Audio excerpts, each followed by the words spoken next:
wanted to talk about funding though. I wanted to give you a couple figures that maybe will put the whole subject into perspective for you. I found some figures which were amazing to me because I didn't realize. In US public schools, and when I define public schools here, I'm talking about elementary, middle, and high school. So not community colleges, not universities, and not the extensive private system, okay? Public universities. We have 50 million students, approximately 50 million students in public school system in the United States. Staggering to me when I looked at it. And then what staggered me even more was the number of teachers. 3 million. We have 3 million public school teachers. That's about just slightly less, I think, than the population of Uruguay. Yes. Okay. So when you think of that, those huge numbers, that scope,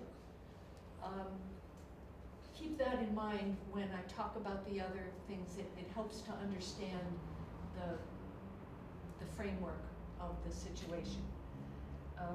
So to get to funding, I'm giving you figures now that are average over the last 10 years. They vary somewhat, but this is a pretty good estimate. Federal funding, national level funds, 11% of a particular school's budget. State funding, equivalent to department or province state funding, 46%. And local funding, 43%. And from when I looked at the statistics, it seems that about 85 to 93% of funding over the years is not federal. And just comparing local and state, almost half and half. Whatever the state contributes, the local contributes about that much, with some variation depending on state and the nature of the local system. That's another interesting thing. There is so much variety in terms of how we define local. Local may be as small as, I live in a village. I live in two places. I spent 6 months in New York State, not the city, way up near the Canadian border in a village with a population of about 2,000. And there, local means that village. Okay, the school, there is one elementary, one middle, and one high school, and all of the local funding for that school comes from that village. To compare, New York City is a school district, okay? New York City, all 5 boroughs, Manhattan, Queens, Bronx, Brooklyn, Staten Island, huge population, and there the local control, the local funding is enormous. So there's variety. In Pennsylvania, where I grew up, it's the county level of government. So do I need to say what county level is? Anybody? Well, I will. Level of governmental control.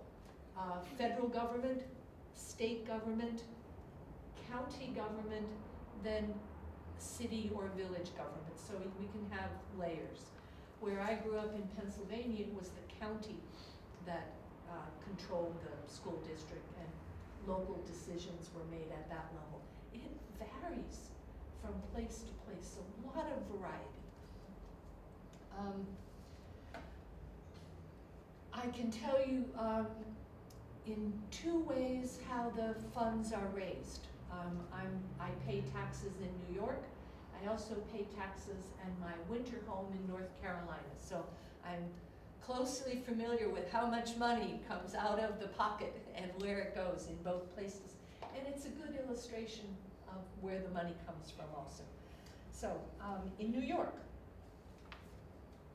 get ready now, get ready. In New York, we pay federal income tax, okay?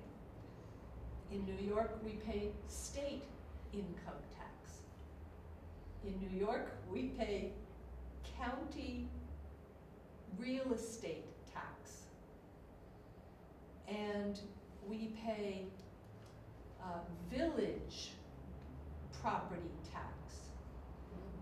And we pay school tax. Okay, so 5 taxes: federal, state, county, city, or village. And then in New York State, the local funding for education comes from the lowest level of government in my area of New York. It's not surprising. New Yorkers are the most heavily taxed citizens in the United States.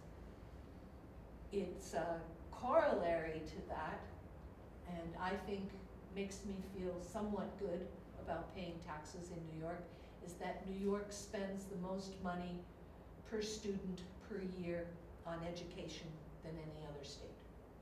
Okay, so we pay a lot, but we get a lot of services. Okay? In North Carolina, where the education system is not the best quality, especially in the rural area that I'm from in North Carolina, the taxation system is different. We pay the federal tax, we pay the state income tax, and then the only other tax we pay is a local property tax. So from that local property tax, all government services that are provided come from that. And so there's less money, and then there is less money spent on education, and the less money you spend on education is reflected in the quality of it. So let's see. And then I forgot to mention specifically that in North Carolina, there is no specific school tax. Okay, it's just an item in the local budget that comes from property taxes, real estate taxes. If someone does not own property in North Carolina, in other words, if they're relatively poor or if they rent, they're not contributing to that tax base that pays for the schools.